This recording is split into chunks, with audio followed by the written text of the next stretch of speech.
안녕하세요. 벌써 마지막 시간입니다. 이번 시간에는 피드백의 종류와 어떻게 피드백을 하는 것이 효과적인지에 대하여 이야기해 보겠습니다.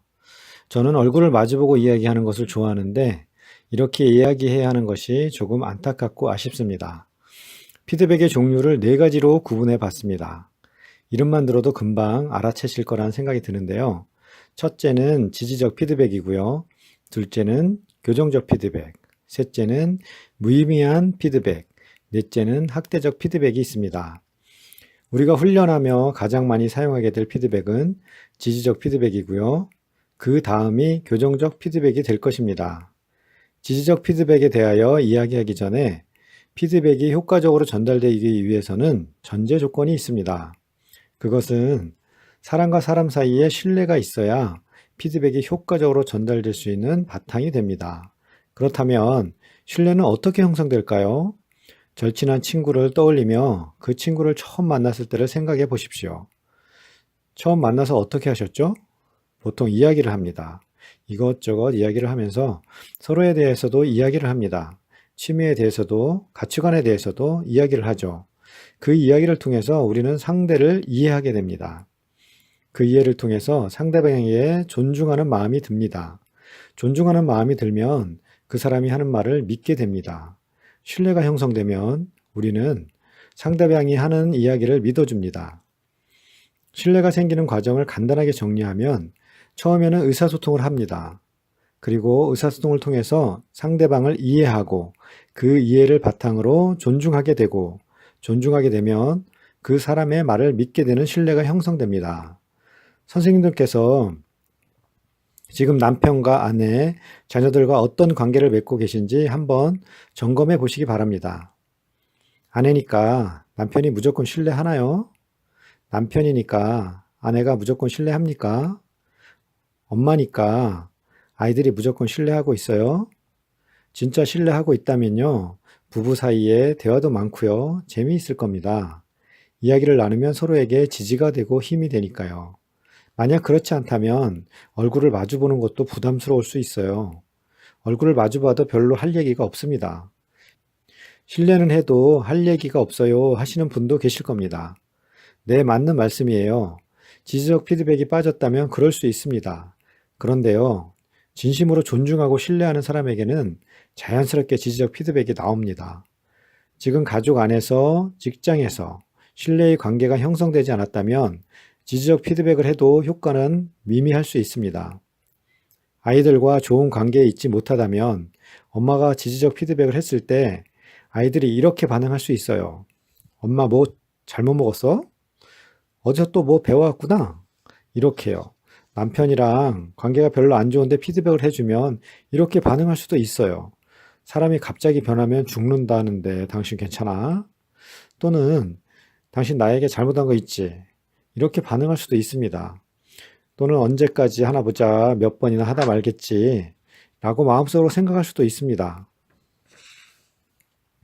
이런 반응들이 나오면 모처럼 용기 내어 말을 했는데 기운이 쫙 빠지고 포기하고 싶은 유혹이 밀려옵니다. 난 할 만큼 했어. 니들 그렇게 나오는데 낸들 별 수 있나? 이런 마음이 들 수 있습니다. 그런데요, 새로운 관계로 갈 때 짚고 넘어가야 할 게 있습니다. 그것은 그동안 상대의 피드백통에 구멍을 냈던 일에 대하여, 특히 상대가 중요하게 생각하는 부분에 대하여 무시하거나 빈정거리거나 비난을 했다면, 대수롭지 않게 웃고 넘어갔을지라도 겉으로 보이는 상대방의 모습이 진짜는 아니죠. 쿨한 척 넘어간 남편에게, 대수롭지 않게 피식 웃고 넘어간 아내에게, 못 들은 척 넘어간 자녀에게 어떻게 해야 할까요? 다들 아실 겁니다. 맞아요. 사과를 해야 합니다. 진정성 있는 사과를 해야 상처가 치유되기 시작하면서 구멍난 피드백통에 구멍이 떼어지기 시작하는 겁니다. 사과할 때는 때와 장소가 중요합니다. 잘 아시겠지만 한 가지 팁을 드리자면 상대방을 편안하게 하는데 음식이 가장 좋다고 합니다. 먹음직스러운 음식은 상대로 하여금 방어적인 자세를 허물고 상대방의 말을 경청하게 만드는 편안한 분위기를 조성합니다. 아내나 남편, 아이들이 좋아하는 음식과 분위기 있는 식당에 가서 마주 앉아 보시기 바랍니다. 그럼 신뢰도 형성도 되어 가고 진심 어린 사과도 해서 지지적인 피드백을 해주려고 아무리 찾아봐도 지지적 피드백을 해줄 행동을 찾지 못하겠어요 하시는 분도 계실 겁니다. 우리는 보통 잘못한 부분을 잘 보는 시력을 가지고 있어요. 잘못한 부분은 기가 막히게 찾아요. 눈에 쏙쏙 들어오죠. 그런데 잘한 부분은 잘 눈에 안 띕니다. 지금부터 안경을 써보도록 하죠. 좋은 면을 잘 보는 안경을 쓰는 겁니다. 이 안경은 못한 일은 희미해서 잘 안 보여요. 그런데 잘한 것은 너무 잘 보이는 안경입니다. 우리 5주간 동안 이 안경을 쓰고 생활하는 겁니다. 예를 하나 들어보겠습니다. 남편이 좋은 직장에서 돈을 잘 벌어다 주는데 너무 쪼잔하고 잔소리가 너무 심합니다. 회사하고 집밖에 모르는 것 같습니다. 집안 청소며 설거지, 빨래, 사사건건 잔소리를 해요. 어떨 땐 정말 확 때려주고 싶었습니다.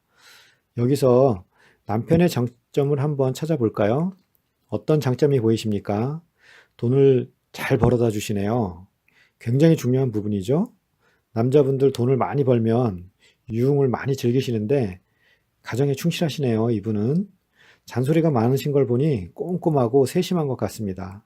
살림을 시키면 정말 잘하시겠어요. 선생님들 정말 그렇게 보이십니까? 한 가지 예를 더 들어보겠습니다. 남편이 자주 술 마시고 만취가 되어서 늦게 집에 들어옵니다.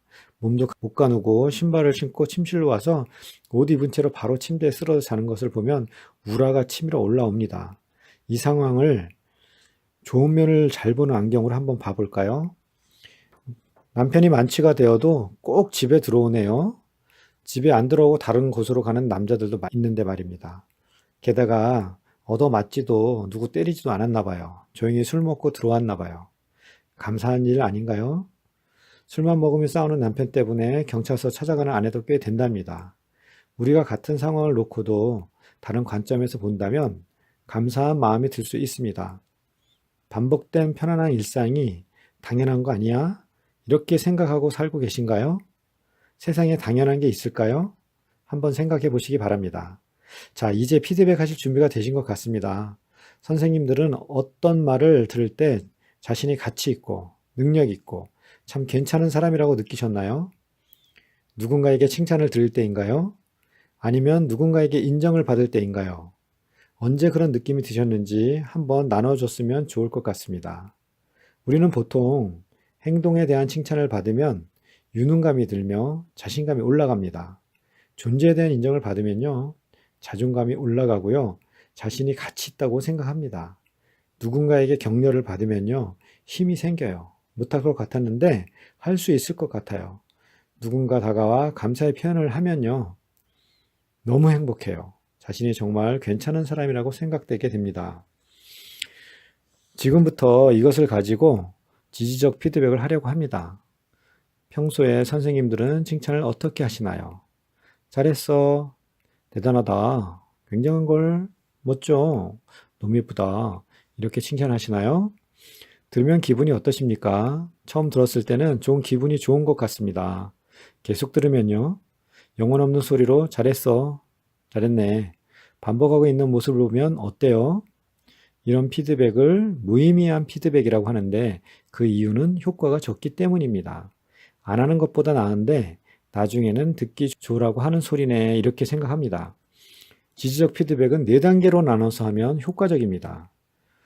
첫 번째는 구체적인 행동을 설명하는 것입니다. 잘했다면 무엇을 어떻게 잘했는지 구체적으로 말하는 것입니다. 좋았다면 어떤 부분이 어떻게 좋았는지를 말하는 것입니다. 두 번째로 행동의 결과를 설명하는 것입니다. 상대의 행동이 어떤 결과를 만들었는지 이야기해 주는 것입니다. 세 번째는 행동에 대해 어떻게 느꼈는지 말해 주는 것입니다. 네 번째는요, 왜 그렇게 느꼈는지 말해 주는 것입니다. 이해를 돕기 위해 예를 들어보겠습니다. 엄마가 지금 아이가 좋아하는 요리를 하고 있어요. 아이는 TV를 보고 있습니다. 그런데 미온이 있는 줄 알았는데 미온이 다 떨어졌어요. 그래서 엄마가 아이에게 부탁을 했습니다. 슈퍼에 가서 미온 좀 사다 주지 않겠니? 그런데 아이가 벌떡 일어나서 슈퍼에 가서 미온을 사가지고 왔어요. 이 상황에서 어떻게 피드백을 하면 될까요? 평소 같으면 고마워, 아니면 수고했어, 이렇게 피드백 했겠죠? 오늘 배운 대로 한번 해볼까요? 내가 즐겁게 TV를 보고 있었는데도 엄마가 심부름을 시키니까 뻘떡 일어나서 미연을 사다 줘서 엄마는 시간이 절약됐고 수고도 덜게 되었어. 심부름을 하는 모습을 보니 고맙고 대견하다. 다른 아이들 같으면 짜증 냈을 텐데 바로 심부름 해줘서 고마워. 자, 4단계를 거쳐 칭찬을 했는데요. 어떻게 느끼셨습니까? 너무 길다고요? 결코 그렇지 않습니다. 칭찬의 말은 구체적으로 해줄 때 효과가 있습니다. 듣는 아이는 길다고 생각하지 않을 겁니다. 앞으로 이 아이는 엄마가 심부름을 시키지 않나 기다릴 겁니다. 왜 그럴까요? 자신이 가치 있다고 느꼈어요. 심부름할 때. 그리고 엄마를 돕는 기쁨을 제대로 알았어요. 칭찬으로 말입니다. 예를 하나 더 들고 싶은데 너무 길어질 것 같아서 여기서 마무리해야 할 것 같습니다. 교정적 피드백은 밴드를 통해서 간단하게 올리고 대화를 나누도록 하겠습니다. 28일 오프 모임에 오시는 분은 생활의 예화들을 가지고 함께 나눠보도록 하는 시간을 갖겠습니다. 바쁘게 만드느라 아쉬운 부분도 많고요. 미숙한 부분도 많습니다. 다만 선생님들과 함께 지적 피드백을 훈련하고픈 마음에서 시작하게 됐다는 것을 알아주셨으면 감사하겠습니다.